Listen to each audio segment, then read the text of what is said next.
Hi, everybody. We're here today to hear from our good friend Joss, and he's going to tell us something about healing that he has experienced in his life, and also how, as is God's want, to use a situation like that to teach us some bigger, wider lessons as well. So, hi, Joss. Hi there. So why don't you start off then by telling us what was the physical need that arose? What was the background, your musical background, which perhaps a lot of people watching this might not be aware of? Yeah, sure. Hi everyone. My name's Joss. If you're watching this on YouTube and you don't know me, then yep, that's me. From as long as I remember, really, I wanted to be a violinist. I started learning when I was about 6. My mum wanted me to pick cello, but I didn't like it. I wanted the violin because that was the lead instrument. That's what I wanted to be. I studied for a long time, number of years. To 12 years maybe I was practicing a lot, and I remember we went to watch Les Miserables at the West End show, and it was fantastic. We were right on the top seats and you could see down. I was about 8. You could see right down to the musicians pit, and I said to my mum, I said, I'm going to be in there one day. That's going to be me down there. So I was about 8 then, and we moved to England when I was 14. I carried on playing. I studied violin kind of over and above everything else, all of my other school studies, because the places I wanted to go in terms of kind of colleges and conservatoires, they didn't care what grades you had at all. They purely cared how well you played the violin. So when I hit A levels, any free periods I had, I was playing the violin in the music rooms. I got home, I'd play the violin. Yeah, that's what I wanted to do in life, really. Yeah. And so, what has stopped you from pursuing that course? Yeah, so I applied to maybe 5 or 6 music conservatoires, like some in London, Manchester, Glasgow, one in Leeds and one in Birmingham. And the way it happens is you get one interview on a particular month, and then it might be a couple of weeks before you go to your next one. It's over a period of time that you get different interviews for different places. And looking back, you can see with hindsight that my wrists were gradually getting worse. But basically what happened was on the second audition, I got a massive pain in my wrist, and up my thumb here. And I tried to play, but literally my fingers weren't doing what I told them to do. Right. Pieces that I've been practicing for months and months and had put hundreds of hours into, completely fluffed up and weren't what I was telling my fingers to do. And yeah, I couldn't play. So we thought I'll take a couple of weeks off and prepare for the next interview. I thought, well, I won't get into, I think that one was Glasgow. I won't get into Glasgow, but oh well, there's other good ones. I'll take a week or two off, rest, and try again. And the weeks went by, and the pain was still there, and it continued, and it got worse for quite a while. Actually, it got to the point where I couldn't hold a mug of tea or open a Wow. boot, or I couldn't do anything really. Yeah. I had two. I was studying for my A levels at this point. I had 2 wrist braces on, one on both wrists, because this wrist was ruined because of the violin. I had that strapped up, and over a course of months, because I was using this hand to do everything, this one actually packed up as well. So I had 2 wrist braces on, trying to write my A levels and what have you. Yeah, it wasn't a great time, really. It was quite hard. And so you ended up going to a specialist about it. What did they have to say? Yeah, I did. So we went to lots of physio sessions with GPs and specialist physios around where we were.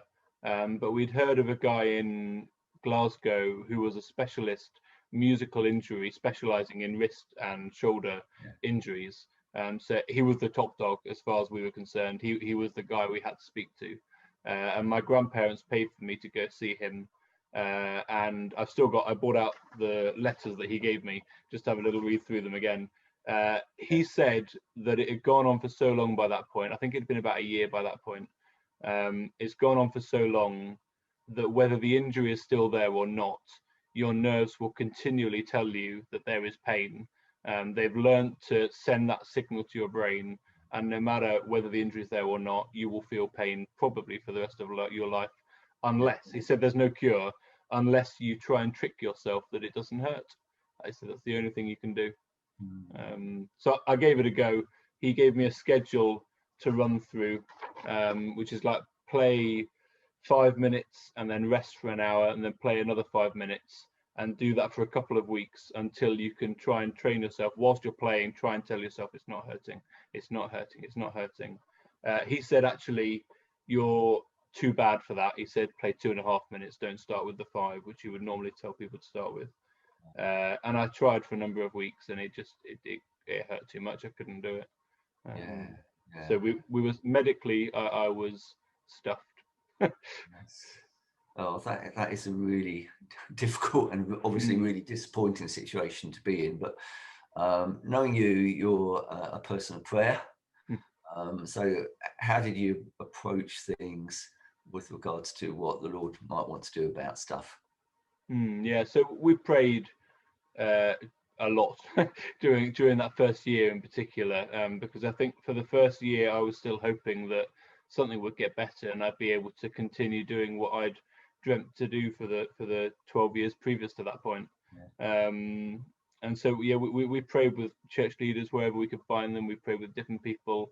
I remember, so this was, I think, in around October, November time when the injury happened, and we were praying all the way through. And then I remember going to New Day in the August, I guess, and thinking, oh, if I could just get one of those big guys on the stage to pray for me, maybe God would channel better and it would work. Maybe I'd get healed. And I didn't have the courage to go and ask someone to pray for me at the front of the stage. Yes, after a year we'd get prayer when we could, but it kind of slowly drifted out of my mind a little bit. I kind of thought, I think, that this was here to stay and maybe things wouldn't get better. Maybe this was the way life was going to be. I think they had recovered a little bit by that point, in that I was able to play the guitar again. It's a different wrist position, so it doesn't affect it quite as much, but I tried to get on with life rather than stick with it. I decided I wasn't going to be a violinist. It wasn't possible. Yeah. But something did happen at some point then. What's the good news in the story? Yeah, definitely. Well, I mean, there's a couple of good news actually. So, like I say, after about a year, I gave up. Lots of other things happened. Instead of going to uni, I went and did FP, which is like a year out where you volunteer for a church up in Carlisle. And long story short, I met my wife there, and we've now got 3 kids running around downstairs. Yeah, good news, definitely. And God spoke to me a lot during that time, actually, about His plans for my life. I think we can make plans so often, and rightly or wrongly, like, these were good ambitions. I wanted to be a violinist. That's a great thing. I wanted to travel the world. I wanted to explore and to play professionally. But that wasn't necessarily what God wanted for my life. And I think He reignited passions for church and passions for His mission rather than pursuing my own earthly goals, and provided me with a wife and kids and a family that I absolutely love. So I don't hold it against Him in any way. But you're right, Rob. About 5 years after the initial injury, we'd had loads of people pray. Nothing had happened, and I would attempt to play periodically every now and then. And I woke up one morning and I picked up my violin and there was no pain, nothing at all. And medically that just wasn't possible at all. It was God. There was no other way. And I think what that taught me definitely was that it's God who heals. It's not particular people or big people. I thought maybe if we go get this guy over here to pray for me, I'd get better. But ultimately it's God that does it. And no one in particular had prayed for me that night or day. I woke up one morning and God had healed my wrists. Wow. And it's still in that condition to this day? I can't tell you that it is 100%.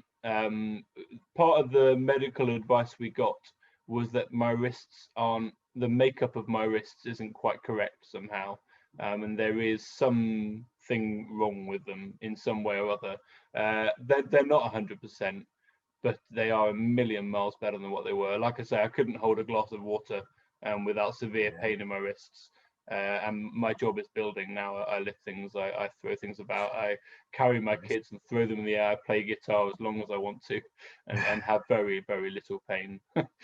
Well, that's more than most of us do. Yeah. So I think that's really good. Yeah.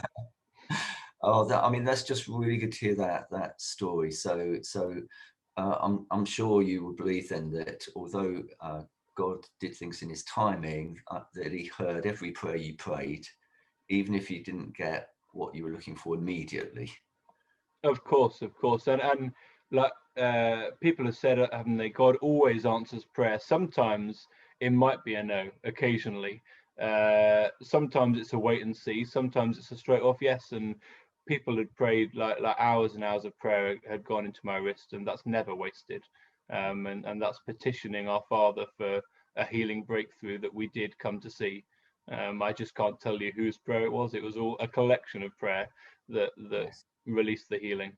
Yeah. Oh, that's really encouraging to hear that, Mm. and also that you got the wisdom to see that although God was very much concerned about that immediate need, um, the package that He gives to us is much bigger. He's concerned about our whole lives, our approach to life, His good purposes.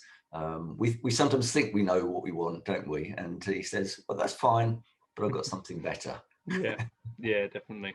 Yeah. Well, that's really good to hear your story again, Joss. Thank you so much for sharing that, and to just encourage anybody watching this again. There's a heavenly Father that we bring our needs to, and He loves to hear us, and He loves to help us, and He loves to bring all of His plans and His purposes to pass in our lives as we keep persevering and in trust in Him. So, thanks again for listening, everybody, and see you again sometime. Bye for now. Thanks, Joss. Thanks.